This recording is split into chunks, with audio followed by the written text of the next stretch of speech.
Greetings, peace, love, and light to you all, family. Welcome to another YouTube video with me, your host, Mathix. We're back at it today, and today we're going to be talking about Jesus Christ. What is the role of Jesus Christ? But before we do that, if you haven't already subscribed, do subscribe to the channel. Do like the channel. Do share the channel. Because we are in the new age. This is the new paradigm, and you're going to be exposed a lot to new thoughts, new beliefs, which aren't really so old, because nothing is really new under the sun except that which has been forgotten. So this is the paradigm of remembrance. So if you like the unorthodox, trust me that this channel is for you. If you like to think deeper about things. So today we're going to be talking about Jesus Christ. What is the role of Jesus Christ in the 21st century? In this new time that we are living in. What is the role of Jesus Christ? Okay. Well, no topic, no subject, no entity can move people. Well, let's just say that most people that we know, because if you go to other countries, then you might be dealing with Krishna, you might be dealing with other messiahs. But Jesus seems to be at the top there.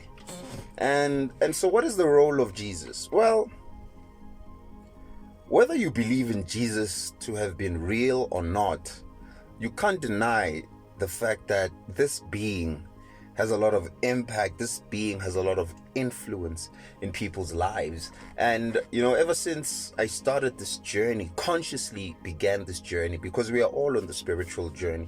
It's just that sometimes we awaken to the fact that we are on the journey, and then we take the game, we take our purpose into the next state or into the next level. Whereas before you become quote unquote enlightened, you're just going about on a blueprint that has been set by higher intelligence for you to find and heal and expand your consciousness, your soul, your spirit, to quicken it. And so that actually is the role of Jesus Christ. Jesus Christ, the force, the entity that we call Jesus Christ, its purpose is to transform the human from a mere mortal into the God that you are, or into the gods that they are. The point or the purpose of Jesus is to take you and put you in close proximity with God. The point or the role of Jesus is to take you and to invert you, to wash you of the lower passions, of the lower lusts and desires, and put you in the same vicinity as the one most high. Now, we could debate all day about whether Jesus was a physical entity or not. Now, one thing that I will tell you is that there have been teachings that have been twisted and perverted, because Jesus Christ always existed. It's just that this force or this entity wasn't always called Jesus Christ. It wasn't always called Jesus Christ. I mean, even if you look at the fact that the English language is a new language, first of all, the letter J wasn't created until the recent 1600s. So how could there have been a guy 2,000 years called Jesus? Jesus, in the way that you see people call on Jesus, I've had to come to grips with this, because my higher self came and told me the purpose of Jesus Christ. And it said, some people need to believe in Jesus Christ. Some people they must go through, and you will not be able to take them away in this lifetime from believing in the fact that Jesus is coming to save them. You cannot take away from the fact that they believe that Jesus died for them 2,000 years ago. You can't change that. Jesus is in their past, Jesus is in their future, and Jesus is in their present. And there is nothing that you should do, or there is nothing that you can do about that. He is the Messiah. He is the Savior. Now, we're going to twist it up a little. In ancient times, you know what they did? Because remember that humanity's evolution in consciousness has not always been linear. In the same way that civilizations did not grow in a linear perspective where we think that now we are at the highest. In fact, we might be at the lowest, because there were higher, much more advanced civilizations that used technology that we cannot even begin to fathom. So civilizations didn't develop like this. It's a up down type of movement. In ancient times, what they did was that if you are an initiate, right? Because what's very cool about the ancient people is that they never stopped learning. So learning wasn't a thing that you go to school for 12 years and then maybe you go to school for an extra 4 years, you get your diploma, your degree, your master's, and then you work for the rest of your life. It wasn't like that. The studying was a continual thing. So for 40 plus years, the initiate or the neophyte, they would teach you about all these gods and all these entities. They would teach you about them. And you would go through, especially around the ages of 40, a rites of passage where you would be taken into the Holy of Holies in the temples. And in those Holy of Holies, they would then teach you that those gods that you've been talking about, those gods that you've placed so much importance on, those gods that you've believed that are real and external to you, they would come around and tell you that those gods are inside of you and that you are part of those gods. That was the rite of passage into you now becoming an adept. And the reason they did that was for a few reasons. The first reason is that if you are to place an importance on something external outside of you and really believe it, because it's hard, the ancients know it's hard for people to place that level of importance on themselves on a divine scale. So they externalized it. And on the last stages of the initiate, in them now becoming an adept, which means that now they've mastered a particular state in their evolution, or a particular state in life, they would tell you that those gods are part of you and that you are one of those gods. And what that did was that it kind of flipped your mind, because now you were talking about these gods for certain amounts of years and placing such high importance on them. And all of a sudden you find out that you are them, that you are one with them, that what they are is what you will be, that where you are is where they have been. So that's what they did. So the role of Jesus in this century is that some people's souls are not ready. They are not ready yet to feel or to know the power that they are, the intelligence that they are, the genius that they are, the supreme being that they are. So just like in the olden days, Jesus right now is a stand-in for them, so that in maybe the next lifetime they might be ready. So in this lifetime, they are cultivating their amount of belief in a force to the degree that when they come back in their lifetime, that belief that they placed on Jesus is there as a signature, that now when they come into the divine truth of the fact that they are God, or of the fact that they are the divine that they've been talking about, they've cultivated it in a previous lifetime. So the role of Jesus is to, in some other people's lives, is to infuse, because you cannot master all skills in all lifetimes. So this is the thing with the conscious community, that sometimes maybe we feel like, oh, Jesus, white people did this and they gave us Jesus, and now we lost our ancestors. No, these things are not linear.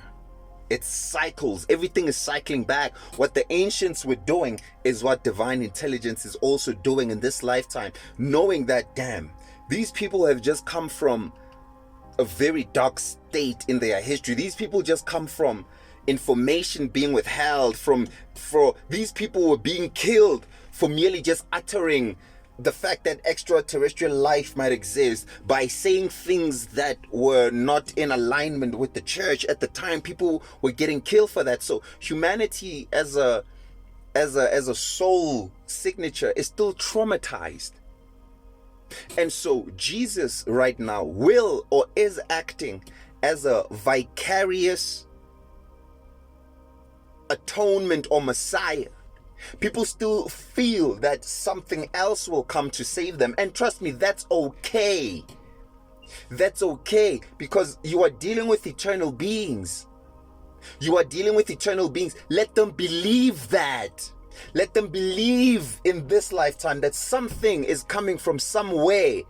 Let them wake up. Let them utter the words. Let them sing. Let them praise. Let them do Holy Communion. Because what they're actually doing, unbeknownst to them, is that they are actually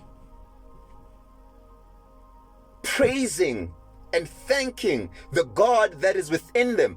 But because of where we come from, that has been flipped around to say that the Christ is something outside of you, and it's coming from outside of you to come and save you. The Christ is someone that came before you, who died for you. So in one way they thought that they were doing something by flipping around divine text and scriptures, but they didn't know, because this is divine intelligence. They were also working towards the progression of humanity, because once divine intelligence puts forth intents, once God puts forth an intent, we can't do anything. We could try and like say that we're flipping it around and tricking each other, but even in our tricking of each other, at the end of the day, no matter what we do, it'll still work to benefit the overall collective soul of humanity. So right now, people believing that Jesus is coming back to save them might be what they need in this lifetime. They might need to cultivate that level of belief in something, so that in the next life, when they come, when they find out that that's something that they've been wanting is them all along, that amount of sheer force of believing in something so much is already there, and now the only thing that happens is that they flip it around and it becomes internalized. So that's the role of Jesus Christ. That's the role of the Messiah. That's the role. When they say that Jesus died for your sins, when they say that the Messiah came and died for you on the cross, it's not everyone who can comprehend, especially after the trauma that we've just been through as humanity, of wars and slavery and apartheid. It's not everyone whose minds is ready yet. People are still traumatized collectively, family-wise, tribal-wise. People are still traumatized. Their brains are not free enough. The spirit is not vibrating free enough to comprehend the fact that they are God. Because how can God go through slavery? How can God be killed? How can God do this? How can God rape? How can God... They're not ready to comprehend the fact that all is one. In all extremes of the polarity. They're not ready for that. So this lifetime is what their souls need in order for them to grow. That's what they need in this lifetime. That's what they need. They need to believe. They need to believe that, damn, there's someone like... In the same way that people are devoted into Jesus like that, They need to believe that, so that when they come back around, the energy signature already exists. It already exists. And then they will now begin to understand that when verses say that he came and died for you on the cross that they are speaking about is nothing but the physical body. The Christ that they are speaking about is the divine spark within you. When they say that Jesus died for your sins and that he came down, they will finally be able to understand that their own light, their own consciousness is what came down to take on a physical body. They themselves are the one who came down. They died for their own sins. They are the ones who sacrificed the pristine states of heaven to come down to experience physicality, to face death and conquer it, because death is nothing but the ignorance of your true self. That is death. The knowledge of your spirit self, that is death.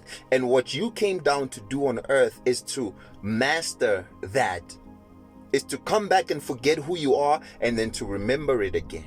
But sometimes you won't know that it's you that's doing that. So Jesus is still going to be playing that role for people. People are still going to be looking to Jesus to say, okay, no, Jesus has done that for me, so I don't need to do anything. Jesus is going to do that for me, so I don't need to do anything. But that's fine, because it's still working towards that person developing. Because Jesus acting as a vicarious atonement to say that, yeah, he died for me, it makes people lazy to feel that they don't need to sit down or do any shadow work. They don't need to sit down and reflect on themselves. They don't need to sit down and because they feel that someone has already done it, which is actually funny, because if you look at life and the fact that we say that what happens on earth happens in heaven, and what happens in heaven somewhat happens on earth, thy will be done on earth as it is in heaven. We can go through earth from primary, and you know this, that throughout the years of your school, whether it's primary, high school, or higher learning institutions, for a certain period of time you learn. Your teacher is there teaching you, but at the end of it, you are the one who has to write your exam. But with Jesus, what they did when they began to use ancient teachings to create, or when they began to take ancient books to create one book, to say that they created one book to create a religion that would now govern the world, the system. When the Catholic began to take these ancient texts and things that they were finding all over Africa and in the East, and they were like, we can use this to control the world. What they did was that they took the teachings, the esoteric teachings of Jesus being an internal force, an internal phenomena, and they made it external. And then they said that someone outside who looks like you, but who is not you, because he is special in a way that you are not special, that person did these things for you. What that did was it made people lazy. It made people lazy, and it made people think that someone else studied for them and someone else is gonna take the final exam for them. When the final exam is your life is the final test. Your life is the final exam. When they speak about no one knows the day nor the hour, time and space don't exist in the spirit. The hour or the time is your whole life. Your whole life is that test. Your whole life is that final exam that you learned or studied for in the spirit plane. And now you are writing the exam. But they've convinced you that someone studied for you, which means that someone died for you. Someone is going to write the final exam for you. Someone is going to come down on a horse to come and save you again. So you telling me that you go throughout your whole career or your whole school career studying, but your final exam you write on your own. But something as important as your personal relationship with God, that can be done for you, or that someone else can do that for you. That doesn't make sense. It doesn't make sense. It doesn't make. How will you know God personally? How will you know God on a one-to-one basis? Because we're different. So how can one being match all our differences and say that, yeah, this one relates to God like this, you will relate to God like that. No, it has to be your own thing. You have to come to God in your way. In your way. But then they've made it external. So the role of Jesus in this century is to cultivate the sheer belief, to believe in something that much, that when they come back in the next life, they won't need to believe in someone else anymore. They will know. They will know. They will know. So that's the point of Jesus Christ. That's the point of Krishna in the East.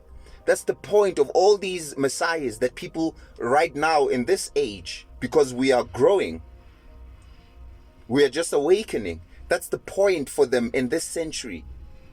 That they cannot hold it. They cannot comprehend that they are that special. So someone else is special. Someone else did something great for them. Someone else is going to come back and do something great for them. So until they can turn their eyes inside, Jesus will represent that for them. But at the end of the day, whether they know it or not, they are really cultivating their own light, because Jesus has always represented the star in you. Jesus has always represented the divine spark of God in you, not in someone else, in you.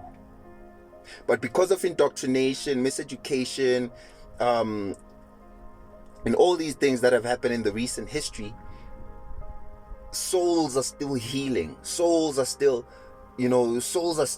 confused. So Jesus will still represent that for them. So don't take away Jesus from people. Let them believe. Let them call him. Let them cry and let them, because their souls must go through that. Their souls must go through that stage to cultivate something.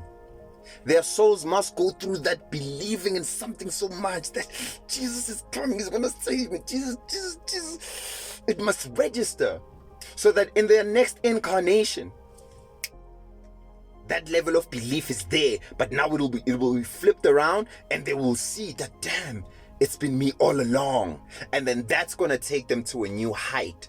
A height that they may not be ready for in this lifetime, because they still need healing. They still need to cultivate certain forces inside. And the only way that they can cultivate those forces is by believing that something else is more important than them, or someone else, just as the ancients did. They told you about all these gods.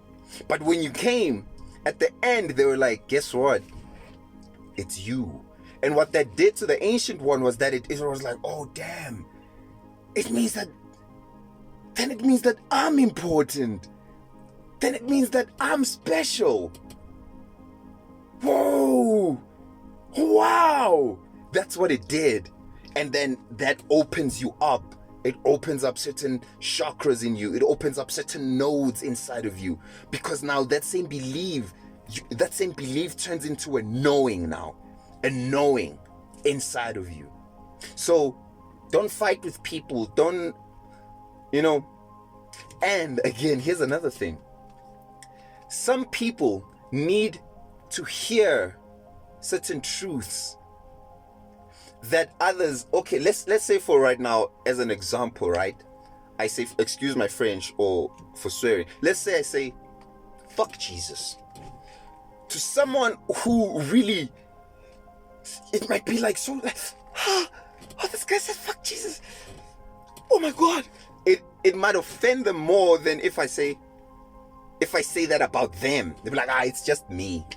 But if I say it about Jesus, then it's like, oh my God, how could you?